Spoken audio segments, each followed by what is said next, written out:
नमः शिवाभ्यां नवयौवनाभ्यां परस्पराश्लिष्टवपुर्धराभ्यां नकेन्द्रकन्या वृषकेतनाभ्यां नमो नमः शङ्करपार्वतीभ्यां नमः शिवाभ्यां सरसोत्सवाभ्यां नमस्कृताभीष्टवरप्रदाभ्यां नारायणेनार्चितपादुकाभ्यां नमो नमः शङ्करपार्वतीभ्यां नमः शिवाभ्यां वृषवाहनाभ्यां विरिञ्जिविष्णुन्द्रसुपूजिताभ्यां विभूतिपाटीरविलेपनाभ्यां नमो नमः शङ्करपार्वतीभ्यां नमः शिवाभ्यां जगदीश्वराभ्यां जगत्पतिभ्यां जयविग्रहाभ्यां जम्भारिमुख्यैरपि वन्दिताभ्यां नमो नमः शङ्करपार्वतीभ्यां नमः शिवाभ्यां परमौषताभ्यां पञ्चाक्षरी पञ्चररञ्जिताभ्यां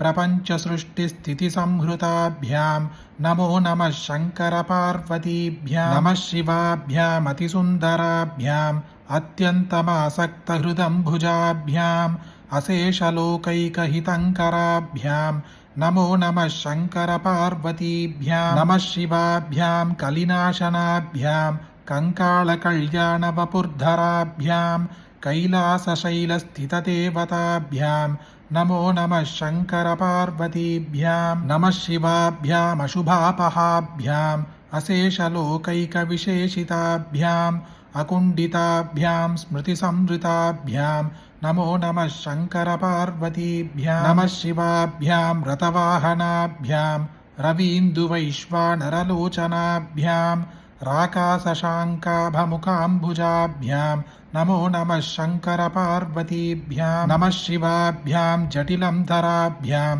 जरामृतिभ्यां च विवर्जिताभ्यां जनार्दनाब्जोद्भवपूजिताभ्यां नमो नमः शङ्करपार्वतीभ्यां नमः शिवाभ्यां विषमेक्षणाभ्यां बिल्वच्चतामल्लिकतामृतभ्यां शोभावती शान्तवतीश्वराभ्यां नमो नमः शङ्करपार्वतीभ्यां नमः शिवाभ्यां पशुपालकाभ्यां जगत्त्रयी रक्षणबद्धहृद्भ्यां समस्तदेवासुरपूजिताभ्यां नमो नमः शङ्करपार्वतीभ्यां स्तोत्रं त्रिसन्ध्यं शिवपार्वतीभ्यां भक्त्या पठेत् द्वादशकं नरो यः स सर्वसौभाग्यफलानि भुङ्क्ते ಶತಾಯುರಾಂ ತೇ ಶಿವಲೋಕಮೇತಿ. ಶತಕೋಟಿ ಪುಣ್ಯವನ್ನು ಕೊಡುವ ಈ ಪಾರ್ವತೀ ದೇವಿ ಸ್ತೋತ್ರವನ್ನು ನೀವೊಬ್ಬರೇ ಕೇಳಿದರೆ ಸಾಕ. ನಿಮಗೆ ಗೊತ್ತಿರುವ ಎಲ್ಲರಿಗೂ ಶೇರ್ ಮಾಡಿ, ಈ ವಿಡಿಯೋಗೆ ಲೈಕ್ ಮಾಡಿ. ಮತ್ತೊಂದು ವಿಡಿಯೋದಲ್ಲಿ ಸಿಗೋಣ. ಜಯ ಜಯ ಶಂಕರ, ಹರ ಹರ ಶಂಕರ.